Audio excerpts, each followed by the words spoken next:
Assalamualaikum warahmatullahi wabarakatuh. Alhamdulillahi rabbil alamin. Wabihi nasta'inu ala umuri dunya wad din. Wassalatu wassalamu ala ashrafil anbiya'i wal mursalin. Wa ala alihi wa sahbihi ajma'in amma ba'du. Saudaraku, di mana saja berada, kita berjumpa lagi melalui acara saling mengingatkan akan kehidupan dunia yang sementara dan mengingatkan kehidupan akhirat yang selama-lamanya. Allah Subhanahu wa taala berfirman di dalam surat Al-Baqarah ayat 34. A'udzu billahi minasyaitonir rajim. Bismillahirrahmanirrahim. Wa idh qulna lil malaikati isjudu li adama fasajadu illa iblis aba wastakbara wa kana minal kafirin. Wa idh qulna, dan ketika kami berkata, kata Allah Subhanahu wa taala, lil malaikati, kepada para malaikat, usjudu, bersujudlah engkau sekalian, li Adama, kepada Nabi Adam alaihissalam.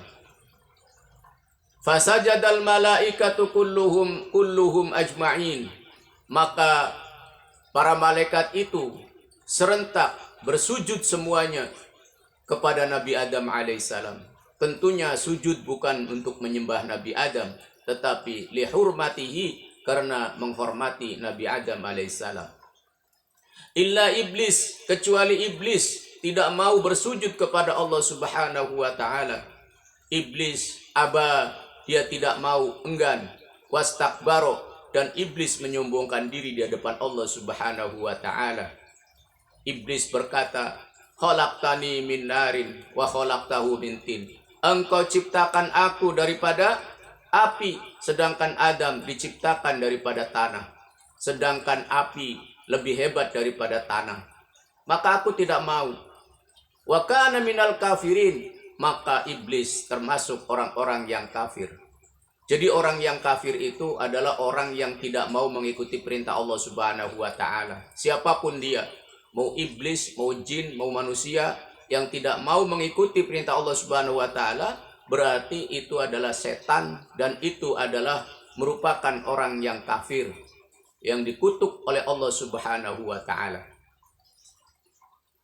Sahabat Sufyan Ats-Tsauri radhiyallahu anhu berkata, kullu maksiatin, setiap-tiap maksiat, minasyahwati, anisyahwati, yang dilakukan dengan syahwatnya, fa innahu, maka sesungguhnya maksiat yang seperti itu, yurja, bisa diharapkan, ghufranuha, yaitu ampunan dari Allah Subhanahu wa taala.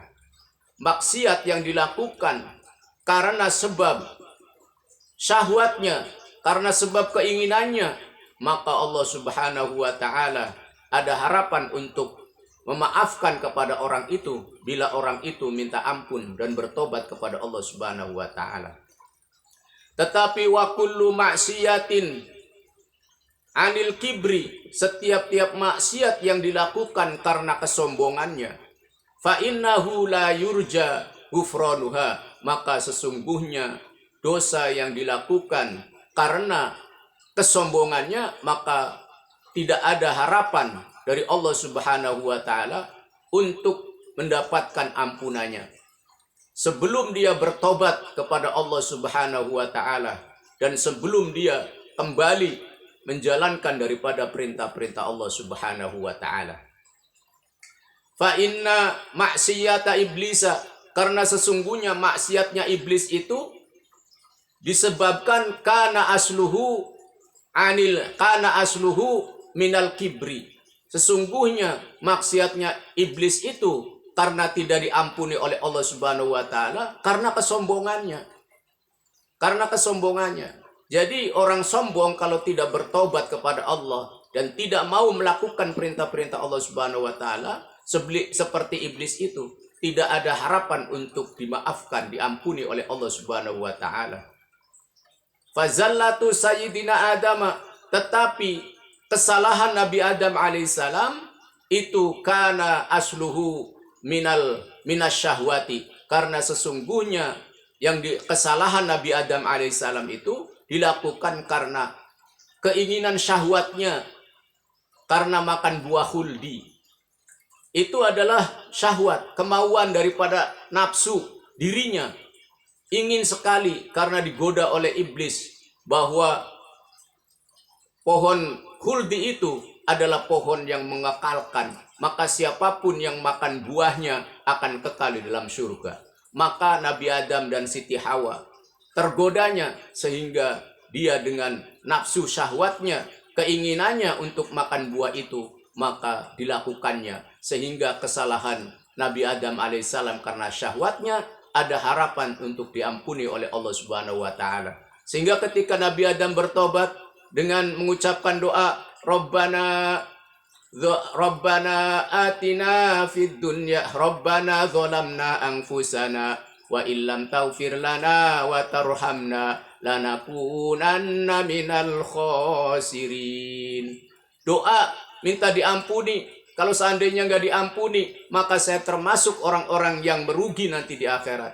Orang-orang yang menyesal selamanya di dalam akhirat nanti, yaitu dalam neraka. Namun Nabi Adam alaihissalam karena dosa syahwatnya minta ampun kepada Allah, Allah mengampuninya. Saudaraku yang dimuliakan Allah Subhanahu wa taala, ada orang, saya lihat di medsos, orang yang senantiasa menantang Allah Subhanahu wa taala. Dia katakan, "Mana Tuhanmu? Mana Allahmu yang kau bangga-banggakan? Datangkan kepada saya pengen lihat kayak apa Allah itu tuh sebagai Tuhanmu." Maka Allah Subhanahu wa taala, peristiwa ini ditulis dalam Al-Qur'an ketika Bani Israel berkata kepada Musa, "Wa idh qultum ya Musa lan nu'mina laka hatta narallaha jahratan fa akhadhatkumus sha'iqatu wa antum tanzurun." Ya Musa, lan nu'mina, aku tidak akan beriman kepadamu hatta narallaha jahratan, sehingga kami melihat Tuhan dengan nyata, dengan jelas. Mana Tuhan yang engkau suruh aku menyembahnya. Saya tidak akan beriman sebelum aku melihat daripada bentuk ataupun juga zatnya Allah Subhanahu wa taala. Fa akhadhatkumus sha'iqatu wa antum tanzurun. Maka dikala itu juga kilat menyambarnya kepada mereka sehingga mereka binasa dan mereka mati. Itulah balasan daripada orang-orang yang menantang Allah Subhanahu wa taala, orang-orang yang menyombongkan diri di hadapan Allah Subhanahu wa taala. Baginda Nabi sallallahu alaihi wasallam ingatkan kepada kita, al-kibriya'u ridai. Sombong itu adalah selendangku, kata Allah Subhanahu wa taala. Wal azamatu izari, dan keagunganku adalah merupakan sarungku. Faman naza'ani, barang siapa yang merampas dariku wahidan minhuma, dari kedua sifat itu, fau'adzibuhu finnari, maka akan aku lemparkan ke dalam neraka, fala ubali, maka aku tidak peduli dengan mereka. Walaupun mereka menangis, walaupun mereka kesakitan, walaupun mereka menjerit, minta tolong, minta ampun kepada Allah Subhanahu wa taala, Allah tidak memperdulikannya. Demikian hadirin yang dimuliakan Allah Subhanahu wa taala, mudah-mudahan kita senantiasa senantiasa terhindar daripada sifat-sifat syahwat kita, ya, daripada sifat buruk kita, yaitu sifat keinginan syahwat yang senantiasa menurutinya, dan juga jangan sampai kita termasuk orang-orang yang menyombongkan diri di hadapan Allah Subhanahu wa taala, juga di hadapan manusia. Jangan kita sombong, tetapi kita mesti harus punya sifat tawadu, rendah diri di hadapan Allah, juga di hadapan makhluk-makhluknya. Jangan sampai kita punya sifat sombong. Demikian, mudah-mudahan ada manfaatnya dan kita kembali bersalawat kepada baginda Nabi sallallahu alaihi wasallam. Tala'al badru alaina min saniyatil wada' wajaba syukru alaina mada'a lillahi da'. أيها المبعوث فينا جئت بالأمر المطاع.